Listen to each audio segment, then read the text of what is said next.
Quick shout out from our sponsor, Sheer ID. Are you trying to boost conversions to your Shopify store? Need to drive more customer loyalty? Get results fast by offering exclusive discounts to consumer communities with Sheer ID. Sheer ID helps verify students, teachers, military, first responders, and so much more of these groups. With Sheer ID, you'll get a verified match in seconds. You can spit out an exclusive discount for customers on the spot. Try speaking directly to a new customer segment with this verifiable identity without adding friction to the shopping experience.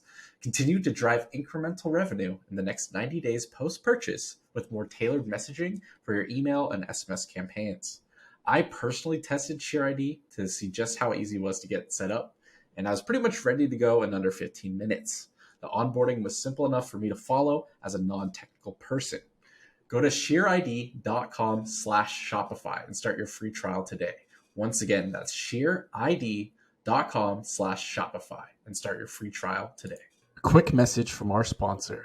Imagine if you could make your destination page match your messaging, eliminate leaks and distractions when sending someone from an ad or message, remove friction and make it easy to buy.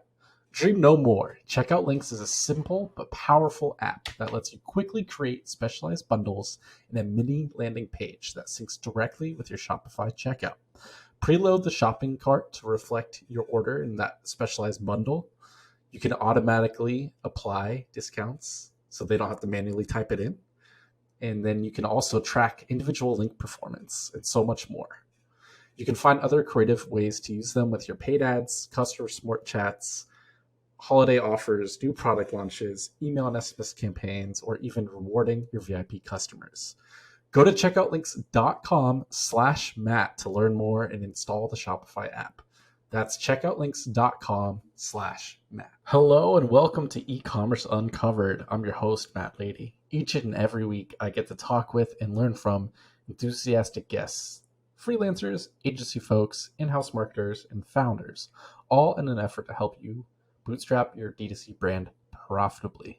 We got 2 episodes a week, which will have you staying up to date on the ever-changing industry and learning fundamental concepts and tactics to apply to your brand. Enjoy the show. Today's episode is with the founder of a digital commerce consultancy that specializes in profitable growth via algorithmic structure, Morphology Consulting. We're here to talk top mistakes D2C founders make and how to make your site more profitable and alternative sales channels like retail and Amazon. Please welcome Katharine Mckee. KT, I want to start with the tweet you just sent out this morning. And it says, what actually brings revenue to your brand is 60% foundational, 30% incremental, 10% hype/moonshot. Boring shit is where the revenue is, but it creates the launch pad for your moonshots. What do you mean? Let's talk about that a little more. Yeah, absolutely. First of all, thank you for having me. I'm super excited to be here. I love this show. I think, the foundation of what we talk about a lot with our clients is the boring shit. Like, that's what we do. So like the fun stuff, the cool stuff, the sexy stuff is like the moonshot, first time anyone's ever done it. Like, this is rad. It's new, cool product, cool service, whatever it might be. That's fun. That gets you traction. That gets you PR. Like, it's an important part of the business model. A lot of effort gets put there. And a lot of effort gets put in that like 30%, like trade marketing, performance marketing, like what's the tactic, what's the leather, like how am I creating this hype, this motion, how am I getting people to my site? And I think because of that, people kind of miss the 60%, which is where your money literally lives. So things like you can have the best email marketing program in the world, but if your website sucks, no one's going to buy anything. And I don't mean sucks isn't cool. I mean, like, structurally is not sound, because there are a lot of stunning, beautiful, super interesting websites that have a hellish back end. And that's not anyone's fault. Like, nobody chose that. No one was like, oh, we don't care about that. Like, let's make it insecure. There are things with like, your mobile site speed is like a 6 out of 100. It's because of all that cool stuff you layered on top of it. So the cool stuff isn't making up for that 60%. And I think we talk about it a lot in sort of like, an easy way to do it is sort of like the health and wellness industry. Like, ignoring the sort of like diet tea, like poop your way skinny stuff, which is like toxic. 5-minute abs is sort of the performance marketing. Because like it's effort. You're trying to do it. It's work, right? Like doing abs for 5 minutes is pretty painful. You're going to be sore. You're going to feel like you did all this extra work. But in 6 weeks, you are not going to have a six pack. And you're going to be mad because you worked so hard on this thing. But if you had gotten enough sleep, if you ate reasonable food, if you got enough protein, if you managed your stress levels, if you drank enough water, and then you did 5-minute abs, you'd have a six pack. And I think we kind of like miss the boring shit, like the everyday basic, like, are you shipping on time? What's your site speed? Do you change out graphics constantly? Like, are you doing things to shoot yourself in the foot that feel like effort? And I think that's where people get stuck. But the argument is usually either or, and it's not, it's both. Like, do the foundational part. And then once you have that, you can make a ton of incremental money doing that other stuff. So I think that's really sort of like do one, then the other, not one or the other. Right. Yeah. It's definitely not black and white.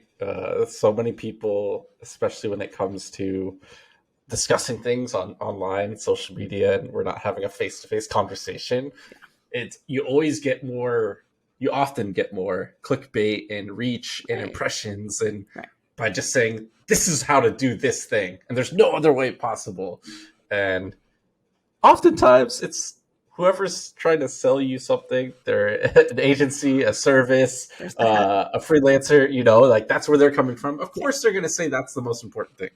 So I like how you explained the foundational, incremental, hype, and moonshot. I love the analogy with the health and wellness, getting the foundational set. So how do you start? How do you help founders get that foundational set, especially if they've like already made some traction and they're already making progress? They're like $1 million in revenue already. Yeah. Like they got something moving, but how do you start to identify, okay, let's go back and rebuild this, like check out this foundation stuff. Let's focus on that for a bit. And then that will help you scale. Like, how do you kind of determine that? Yeah, I think that's a really fair question. And I think you make a really valid point that people come in at that middle part. Like a lot of time, we have most clients that are like, hey, can you make us more money?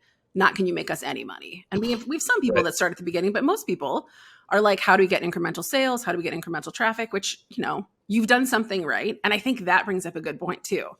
Because you've done something right, we are now emotionally attached to what we did.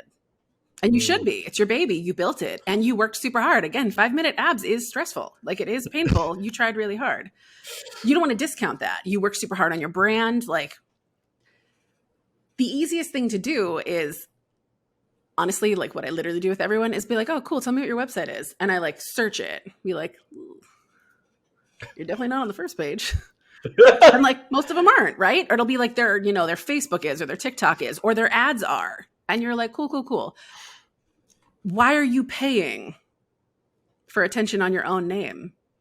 And there's an element of like everybody does. And I think that's the other like emotional sticking point is mimetic desire, right? Like that need to be in your flock. So like you want to be birds of a feather. And like it's a fair, valid, psychological, like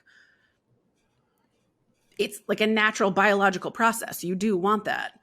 And I think everyone's out here doing the best they can with the information that they have. A lot of it's wrong though. And the thing is when you double check it, you look around you and you're like, yeah, I'm a D2C brand. They're a D2C brand. Should I be on Shopify? Yeah.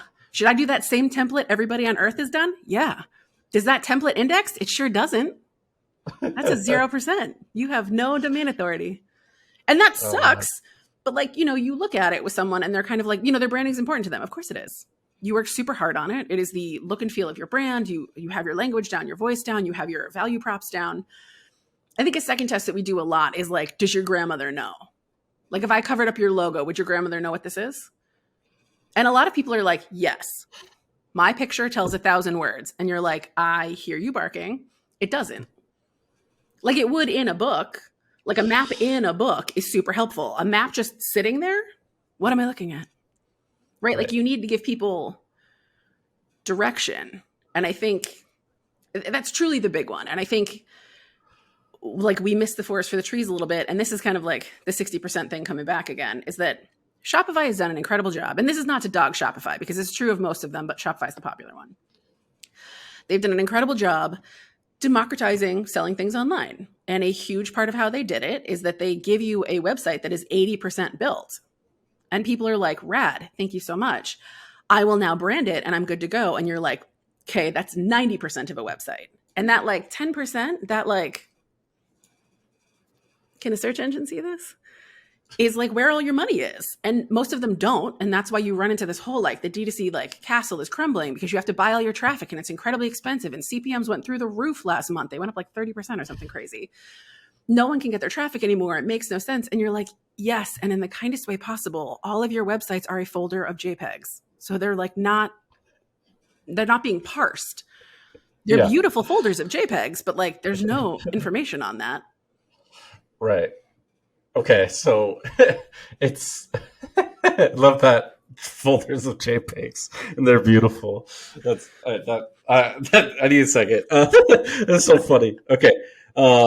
Okay, so other people can view these folders of JPEGs. It's beautiful, but Google cannot view those beautiful folder JPEGs. They just see JPEGs and no connection and domain and like all this like back end stuff that indexes and helps you show up organically. Yeah. So that when people do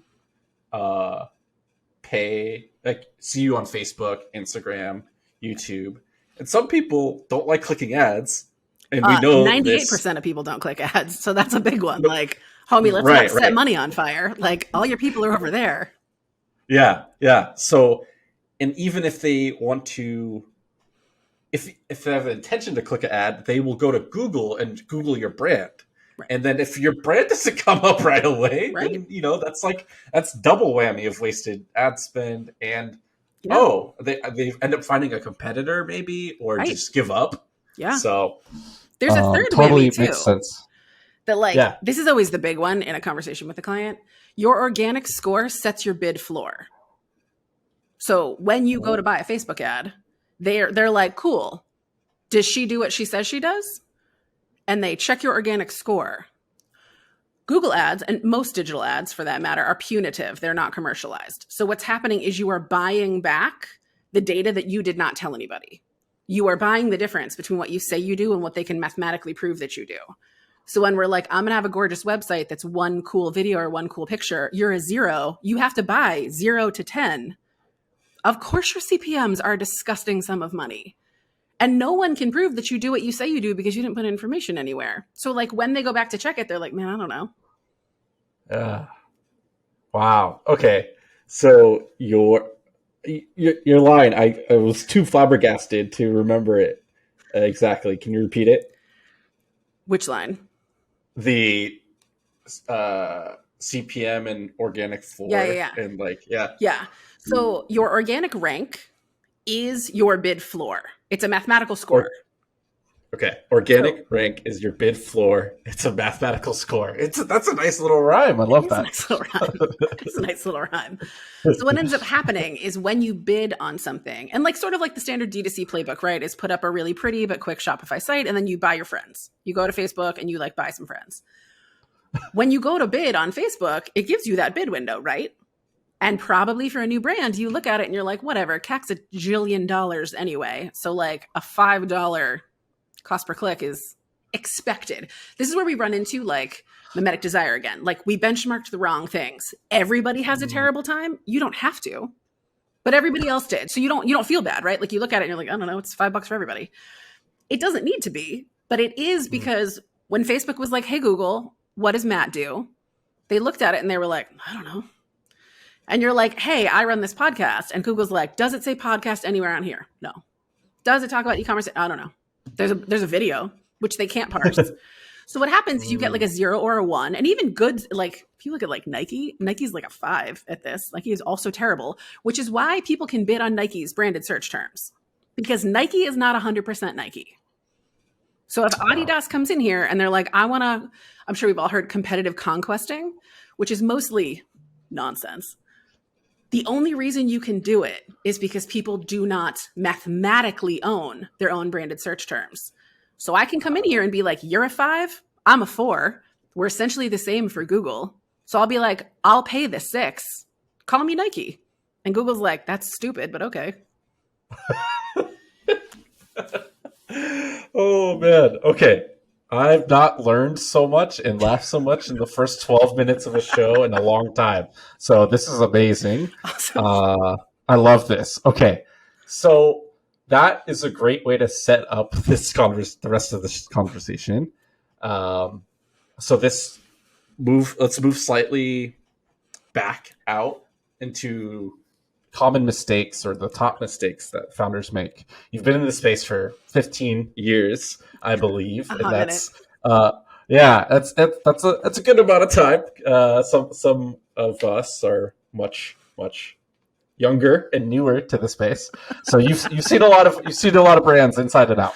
So, what are the kind of those top mistakes or very common ones you've seen? The very top one, I'll tell you the one that I hate the most first. Okay. And it's related to, it goes back to mimetic desire. The actual top one is trying to copy your competitors, which everybody does it. Like, don't feel bad. It's, again, like a psychological, biological imperative. It's just your competitors are not smarter than you. So, like, keep that in mind when you're looking at it. So we'll run into things like pop-ups. I detest a pop-up. I rant about pop-ups everywhere, and it hurts everyone's feelings. So, like, apologies, pop-up people, but like, they're trash. They do nothing for you. There is not a single value to a pop-up. And when people will argue and they'll be like, no, I need emails. You do need emails, yes. Do you think that if a dude walked up to you in a bar, sight unseen, and was like, please give me your phone number, please give me your phone number, would you do it? Of course not. If then the person was like, let me buy you like a $2 PBR, would you do it then? No. Why are you doing that on your website? Yeah. They haven't even looked at your stuff yet. Like, chill out. You so desperate and weird. Like, stop. Yeah. Okay. So, like, psychologically, bad idea. There's a second pillar to the psychological part, though, and this is the one that makes me want to like argue with people. Is that some marketing study came out at some point, and it was like the human eye is attracted to movement. And everybody read that as like, it's positively attracted to movement. And it's not. Human eyes are attracted to movement as a prey response. We are biologically conditioned to change our focus to something that moves so that we don't die in the wild. So one, it's not positive, but two, it's incredibly distracting, right? This is how we stay alive. Right. What are they distracting you from? Oh, buying stuff from you? Why are you doing that? Leave them alone and let them buy the stuff from you.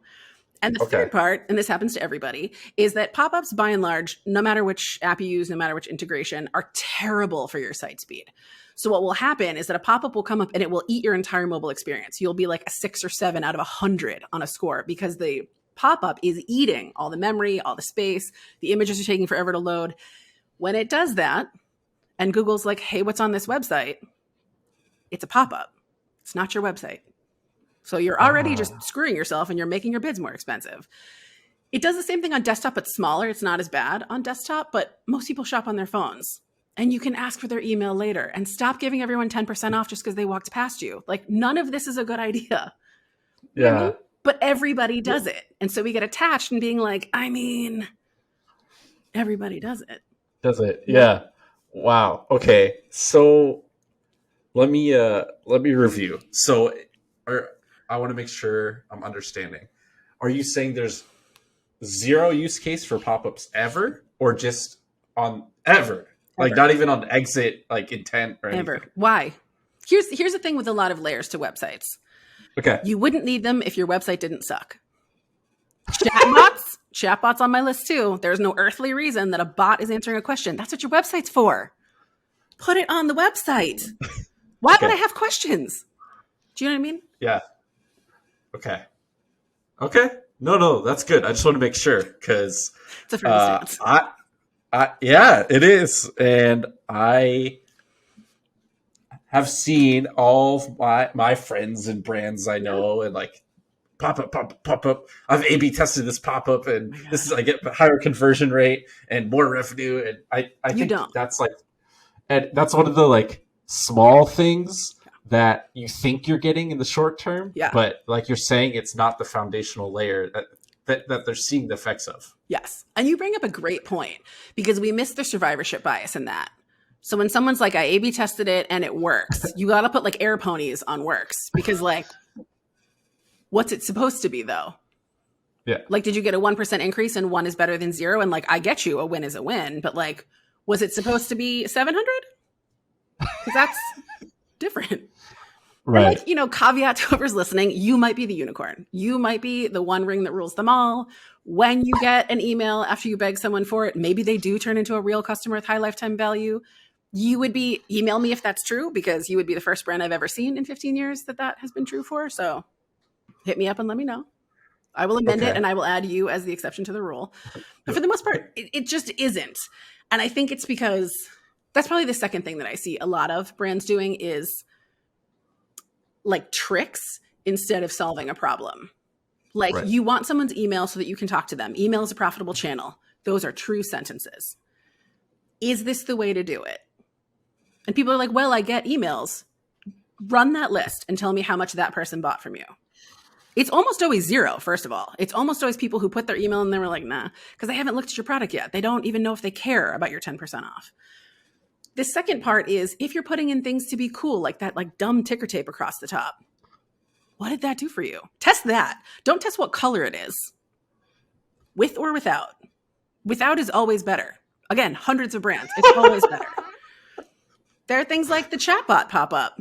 What did your customer ask the chatbot? And it's always something stupid like, does this come in a size 7? Did you not put that on your website?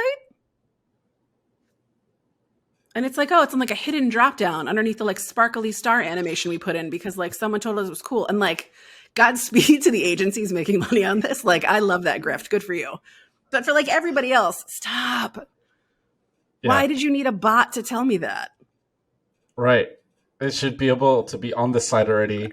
Google will like see that it's on the site. Yep. And if someone, you know, that all adds up and goes back to that foundational layer. So you're making me question a lot of things I know to be true or like best practice and all this stuff. So this is amazing so far. I'm loving this. So your first mistake was you went on a tear on pop-ups. Yeah. I think that was the last like 5 or 6 minutes at least on pop-ups, which is valid, and especially on mobile. Yeah. Unless I know I'm already going to buy, I just want the discount, then I'll use the pop-up. But if I don't know yet, I always just try to X out of it as fast as I can. Yeah. So I self-confirming like bias of like your stance. I think it makes sense. That's cool. What are some other ones, other mistakes or top? If you have a second most hated thing, like that was cool to hear you talk about it. I'm less worked up about this one, but I do have I have a big money making one. So like pop-ups, I like emotionally hate. You probably didn't realize you were missing all this. Like that's survivorship bias part. Like you don't see the people you're pissing off with a pop-up. So like you can't really know. Yeah. This one you can. And that is that most Shopify templates, those like 3 that everybody on earth has, they are, because they're a file of JPEGs and nothing else, you don't get any credit for them. And I think people get really deeply attached to, and this makes sense to me, like you're really attached to your brand and like your branding and like what you worked for and like the look and the feel and the vibe. And you probably spent hundreds of thousands of dollars on the photo shoots that you did. Like I fully get where the attachment comes from. Take them out of the hero. There should not be any images above the fold. And no one has listened to me on this. And every time I test it, I'm like, it's thousands of % better. But like, okay, you're not going to do that. At the very least, do not put that giant rectangle up in the hero. If you have to put an image above the fold, make it a square and put it to the right. And the reason that you make it a square and put it to the right is that when a search engine is crawling your site to look for how to index you, there is a particular, it's like PEMDAS, right? There's an order of operations and a weight to each place. Up and left, like square A, if it was like an Excel spreadsheet, square A1 is the most important square on the site. Square like triple Z 6000 is the least important. So if you look at your website, a crawler goes left to right first, then it goes top to bottom, then it goes first page to second page. Put the information up and left. Put whatever it is you're doing up and left. And also, for the love of God, put something that you're doing. Do not put some like catchy cheeseball phrase. That was mean. There's a lot of like marketing in there that like, I get that you paid money for it. What you need to put is the problem that you solve. So whatever the reason you have a website is, Put that in writing in a text box, not embedded in an image, up and left so that it can read it. So like put in like, we make the most comfortable mattresses on earth. We make jeans for like no waist gap. We make whatever it is that you make. We make healthy soda. Because that is where your query marker lies. And that's how you get domain authority. Real domain authority, not any of this like backlink nonsense, like your actual literal domain authority is someone wrote a query. Did you answer the query? So pull up the queries, put it up and left. And that is, I mean, literally of the people that I think you and I are talking about this, that I sometimes like to do these like on people's phones when I'm like, let me just change one thing real quick on your website. It's hundreds of % increase in traffic sustained like forever. I promise you that if you tell both the internet and the human being that got to your site what they're doing there, you will make more money. Promise. Wow. So hero banners, so I'm assuming that video hero banners are worse than So much worse. images, right? Yes. Okay, so okay, got it. Okay, yeah, that makes sense. They take too long to load. Forever. They don't I don't want to sit there and watch it. I just want to like quickly glance and read it and figure out what's going on. I do not care about your sizzle reel. No one does. Yeah, the ad intrigued me. I clicked on it, right. But I want to find out what's actually going on here. Yeah. So okay, that makes sense. Then if you need an image, do not do the full rectangle. Correct. Do not embed the text onto the image. Correct. Push text to the top left, A1. I love how you explain that. Just a text box. And then if you must, right side image square. Yep. Okay. Wow. Okay, that's amazing. And so that's very foundational for Shopify or whatever thing you're using. Yes. And Google to be able to, hey, I'm talking about this. Okay, cool. I know you're talking about that. Now, that's good. Now I'll tell the other people that you're talking about that. Correct. Right. Okay, cool. Wow. Okay, so go ahead. I was going to say that, I think some people also get stuck on the, like, well, we're not designing a site for a search engine. I fully get that perspective also. You are. The algorithm of a search engine measures consumer behavior. So the reason that Google punishes that is so many people got to your site and were like, what am I looking at? And left. Like it already measured it. It's measuring me and my bounce rate. It's measuring me like staring at this video and being like, what am I looking at? And leaving because I queried your shampoo brand. And when I got to your site, it was a really beautiful woman, a video of a woman like shaking her head around, which was pretty. Like I enjoyed watching it. And this is an actual brand. It took me 8 clicks to find the shampoo. Like that's crazy town. And it was beautiful. Every step of this website was stunning, but like I was in like a house of mirrors. Like, where's the shampoo? And like, it was beautiful. It's a beautiful disaster. Yeah. A quick reminder from our sponsor. Checkout Links allows you to create simple and effective short links that go straight to your checkout for your social media pages, paid ads, customer support tickets, direct messages, holiday-specific offers, brand new product launches, or even adding a QR code to your packaging or insert with a checkout link for easy reordering in just seconds. Once again, go to checkoutlinks.com to learn more and install that Shopify app. That's checkoutlinks.com/Matt. A quick reminder from our sponsor, ShareID. Find your next lifetime customers by providing verified discount codes based on occupation or life stage. Speak directly to veterans, students, teachers, first responders, and continue to tailor your messaging to them in the future with post-purchase emails and text messages. Make them feel seen with your brand by using ShareID to seamlessly verify their email in seconds during the purchase process. Go to shareid.com/Shopify and start your free trial today. Yeah, okay. So that's like, let's take it from website land, digital, to like retail. Yeah. That's like, if you walk into a store, you just want to find the shampoo. Yes. Like, it's in the store somewhere. You go look, there's the aisle and it says shampoo. It's probably here. One hopes.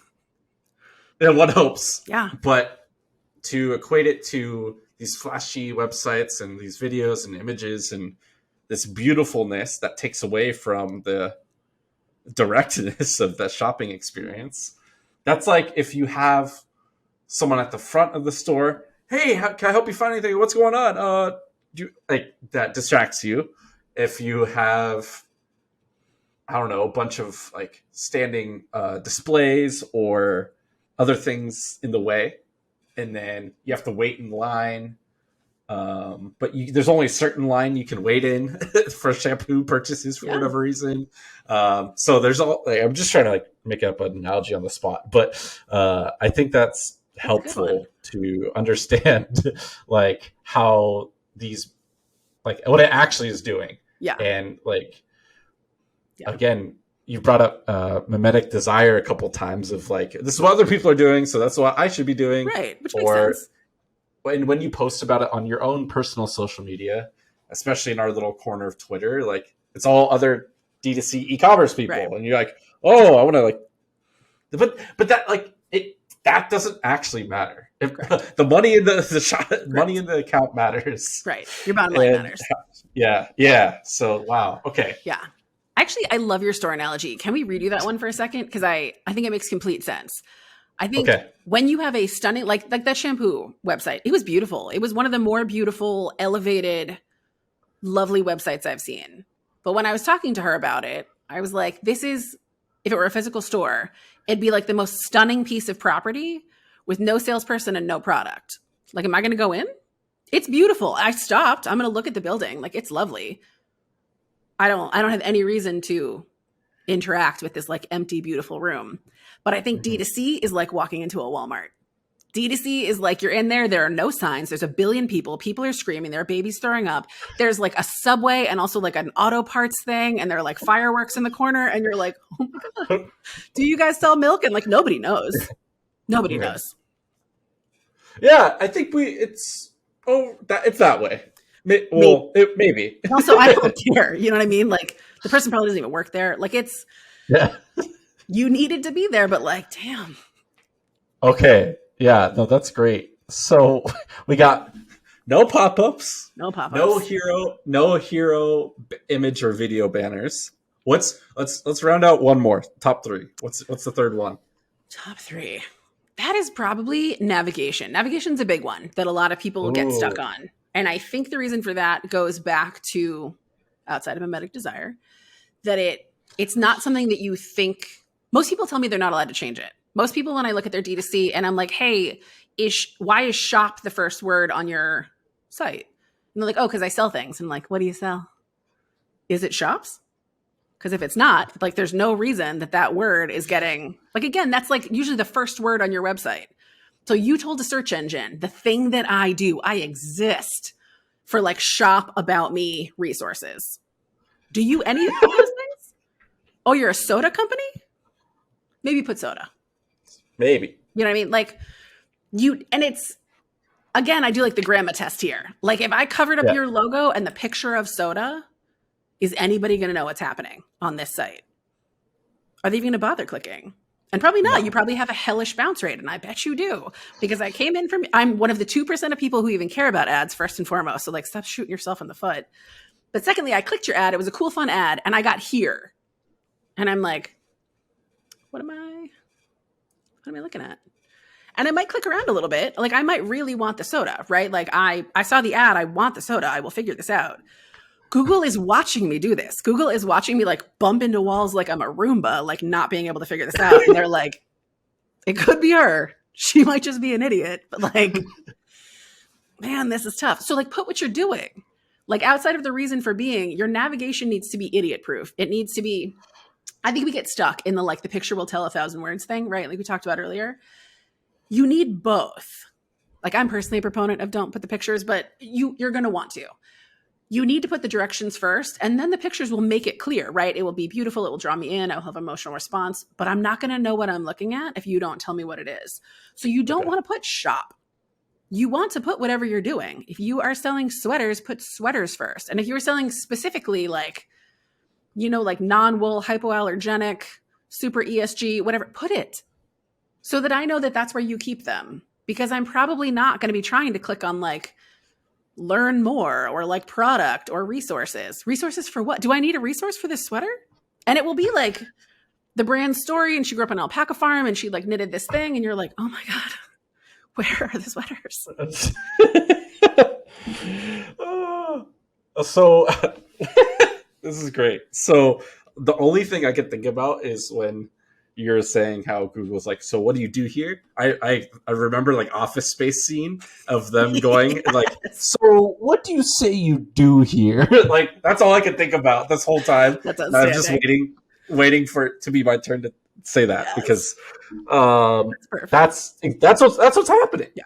And if you're not able to tell Google what's going on, customers are going to have just as hard of a time. Right. And then you're going to go back to, you don't have the organic rank and your bid floor, and it's this whole thing. Okay. Wow. Love this. Okay. Let's we kind of went over the next one already, talking about the like website by the way of pop-ups, the hero banner, and the navigation changes we've discussed. But is there anything else you might want to add for sites to make it more profitable, to make it easier for Google or the customers? I mean, one that's not really Google related, but I think would build a lot more baskets is, maybe like take a step back. A lot of success in retail comes from push marketing. Like that's the entire flow, right? That like a designer somewhere has a cool idea, they make a cool product, and they talk you into buying it. So like Saks Fifth Avenue buys it to then sell. You, the brand, need to give Saks Fifth Avenue levers to force somebody to buy it, right? Like they didn't ask for it. We are talking them into it. And that's like the advertising and marketing and like a trunk show and like all the cool performance marketing stuff that you can do. It is the opposite online. And so what people get stuck with is like, I've been a professional for 30 years and I know that performance marketing works. And you're like, we are in a pull environment. I told you what I wanted. Give it to me.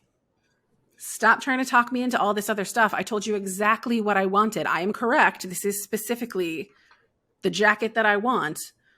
Stop trying to sell me other stuff. And I think what happens on branded websites is that we get to that, like you may also like, or like basket building, like merchandising section, and we're trying to dump product. So you can see it. We're like, I'm going to try and buy like these suit pants. I think these suit pants are really pretty. They're like a fun green. I'm going to buy them. Suit pants. There's a jacket that goes with it.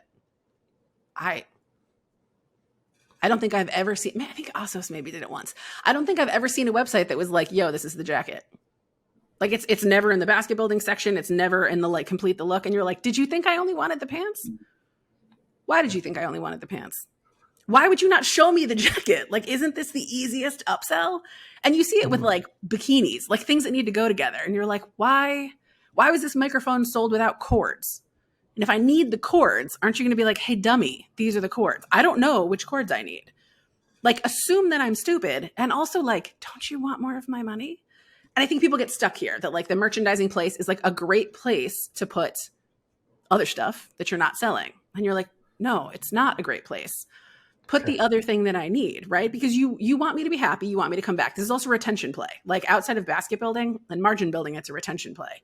You aren't selling the jackets because you promoted the pants and nobody knew you sold jackets. And because I'm not physically on the floor with the sales associate being like, here's the jacket, I don't know the jacket exists. So this went from what could have been like a $600 purchase to a $150 purchase. I didn't know the shirt that the model was wearing was available. I didn't know you sold necklaces. What you don't know what brought me in to the image. That's the other part of being stuck on images. You don't know what brought me in. If I really wanted that necklace and you do definitely sell it, but you're not showing it to me anywhere, I'm not going to know. Okay. And a lot of what we run into is like for like I'm selling lipstick and like you clicked on the red one. So across the bottom, I'm going to show you 42 pink ones. Did you think I needed 43 lipsticks? Did you? Or in fairness, you probably didn't think about it. In fairness, you probably like let it autofill, but like, do you know what people buy consistently with lipstick? Like it's like a 99% index. Floor cleaner. So heads up, anybody who sells multiple products, if you sell cleaning solutions, put red lipstick in the you may also buy, and it's a 99% likelihood that they will buy it. Wow. Okay. So that seems to make a lot of sense. I'm going to give you another example and make sure I'm understanding you. And so, as we talked about, Stumptown Mattress, that's where I'm at. And so we're migrating over to Shopify. We're thinking through all this sort of stuff. So this is very helpful for me, selfishly. So you're saying if someone adds a queen size mattress to the cart, I should not try to sell them another mattress. I should try to sell them the queen size sheets, bed frame, Pillows. queen size mattress topper, and pillows. Yes. And not even add to cart. I'm saying on PDP. On the product detail page, do not show me in the bottom. Like I'm on Queen. I've picked Queen. I picked my delivery time. It's not in the cart yet, but I'm like on this page. Don't show me. I'm not an idiot. Like, you don't need to show me that it also comes in a king size in the bottom. I saw that in the drop down. In the bottom, be like, have you thought about rugs? Have you thought about a bed frame? Have you thought about pillows? Like, what do people buy in sets? Mattress topper, pillows, maybe sheets. Like, make this easy for me. And also, you can double check this right now. Like, if you have a branded website, you can pull down the search data of what people are querying. Are people adding a mattress and looking for something else? I bet they are. Just put it on the same page. Right. Okay, cool. No, that helps. That makes sense. I'm following. So that's great. Okay. So that's we covered the website pretty good for the top things and top mistakes, and not necessarily quick, but simple, I would say, fixes. Yeah. That would help quick. You take that bad boy down right now. just take it down. Just right away. Get away. But simple, and that will not only help you now, it'll keep helping you in the future. It's like okay. So then we got website covered. One of the last topics we'll kind of get into today is you're humming on D2C. You got your Shopify store. You've made all these amazing website changes. KT suggested you're growing. You're scaling. When do you know, or how do you know when to get into retail or direct to B2B or Amazon? Like, what are the signals? What are the factors? How do you help founders kind of make that decision? Yeah, that is a great question. I think when moving to retail is a huge part of a scaling strategy. So if you are looking to go, and it's usually from like, if you're in like a 1 to 5 million and you're trying to get to like the next bucket, probably retail could be a good choice for you, or a partnership of some kind. Maybe not retail, but like you need more reach. Retail can be good for that. And we probably don't have enough time to get into all of this, but there are, and I'm speaking of retail, not Amazon. Amazon's not a retailer, so we'll keep that separate for a second. Okay. An actual retailer will have a goal with you, which is that you're both trying to sell the mattress, right? But it's going to be a little bit contentious. So you need to be in a place legally and operationally that you can defend yourself, keep yourself accountable, you can deliver on the promises that you make, and you're in a good place to negotiate. Because what's going to happen if you're a brand new brand and you really, really need targets distribution? They're going to eat you alive, which is their job. That's not mean. Like, their job is to get the best margin they can off the wholesale market.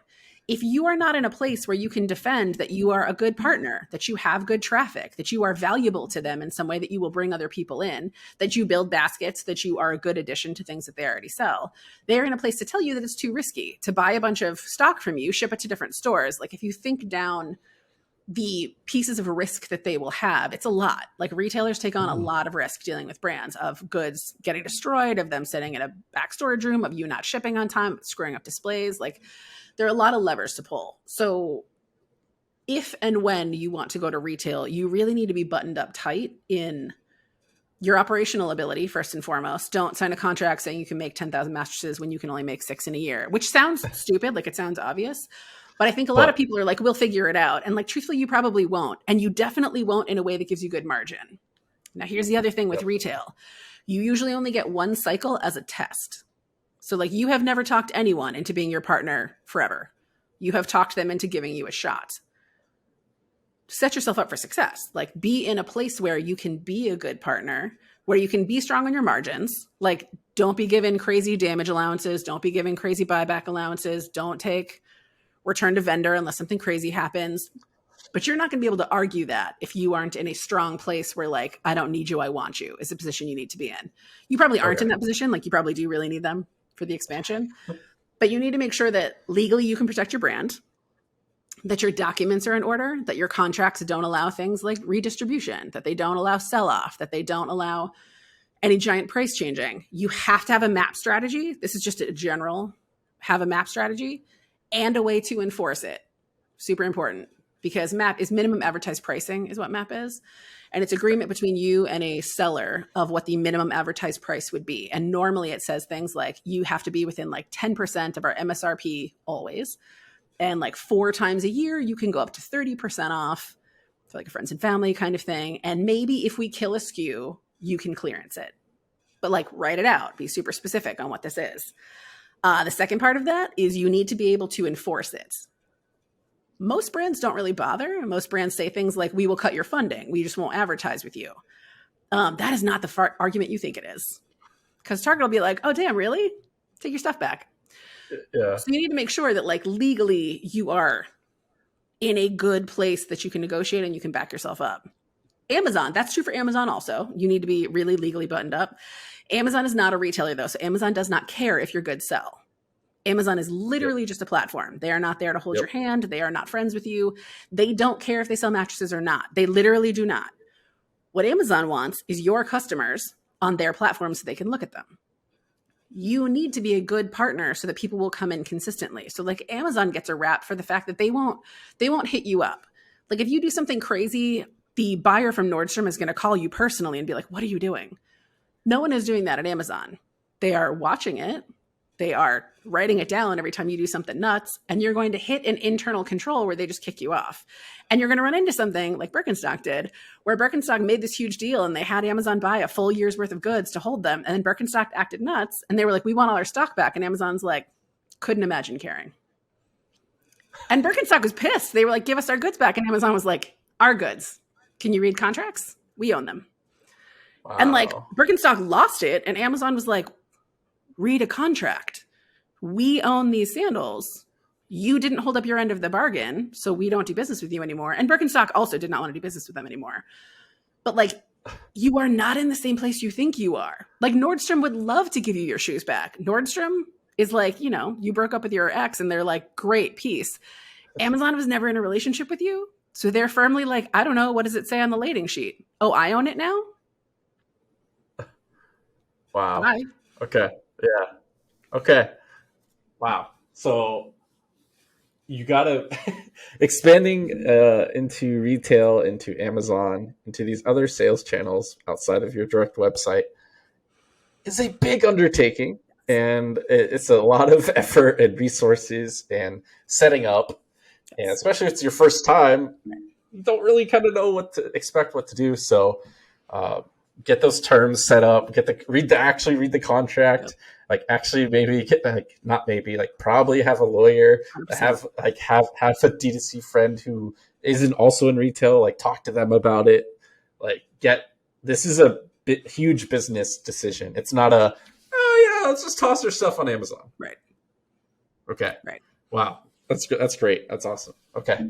Thanks for explaining that. And then last question, I'm going to land the plane here, is anything that I didn't ask you about that you wanted to be asked about or has been on the top of your mind lately or throughout this conversation?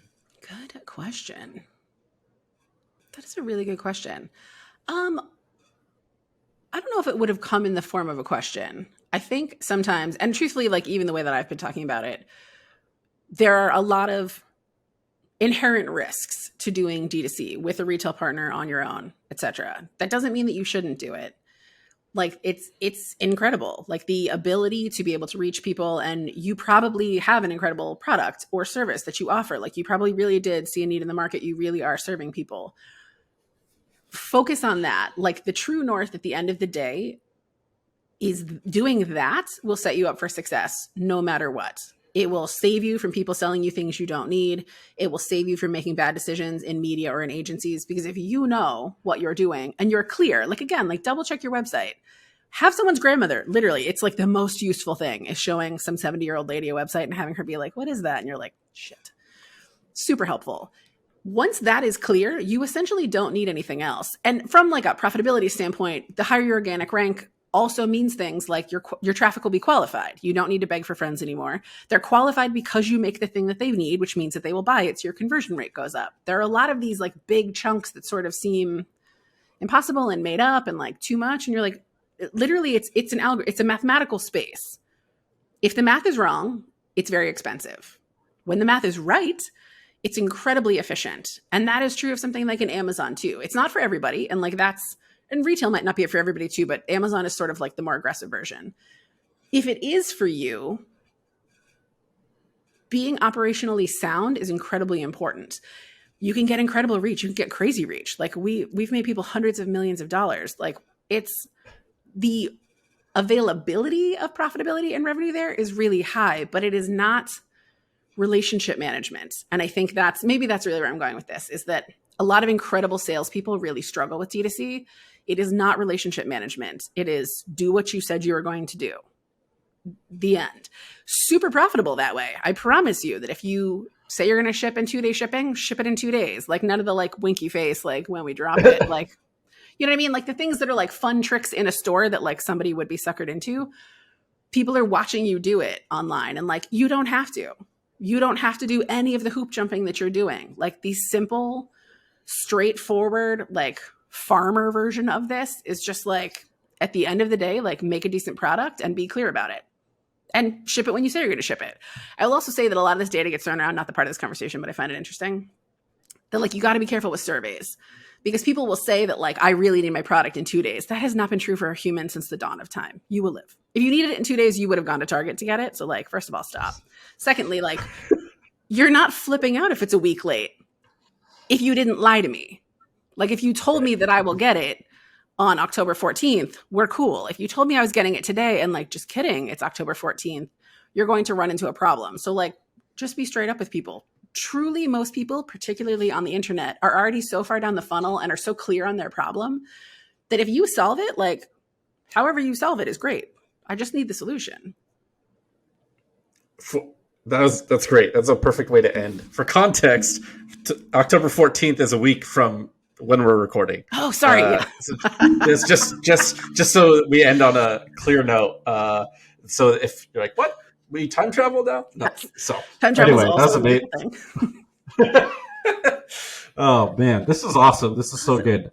Where can people find you, to talk to you, to follow up, to send you their unicorn pop-up experience, Yes, or to maybe hire you? Yes, fair. Okay. If you have your unicorn experience, you can always find me on Twitter. I'm a little bit of a lurker. It's Katharine_Mckee. Katharine with 2 A's, KATHARINE_Mckee. The website, if you want to talk to our agency, is Morphology Consulting. Pretty easy to find. We rank really well. It is a weird website. I'm going to throw that out there. I fix people's website and mine kind of sucks. So, you know, if you think it's ugly, you are welcome to send me that email. It is. I hear you barking. But yeah, come on by. I love talking about this stuff. But Twitter's more fun. You know what I mean? Yeah. That's how we met. That's how we connected first. So thanks for your time. This is amazing. Appreciate it. Good luck to you and your clients this Q4. And everyone else, thanks so much for listening. And we'll catch you on the next episode. That's it for today. Thanks so much for listening to this episode. I love being able to do this, continue to learn and meet people in this industry. Every rating, review, and episode you share with a friend means so much to me, as I'm bootstrapping this show as part of my media brand, High Key Geek. If you haven't checked out my other show, Brand Builders, you should. It's with myself and Tom Brown and Richie Mashiko. 2 times a week, we talk in a much more casual setting, and we think out loud, we brainstorm, and we share our lessons as we continue to operate and run businesses in the D2C space today. We didn't exit. We didn't just consult and advise now, and we're in the trenches as we like every day still. So we're learning in real time and sharing it with you as we go. That's Brand Builders on High Key Geek YouTube, Spotify, Apple, or wherever else you find your podcasts. Catch you next time.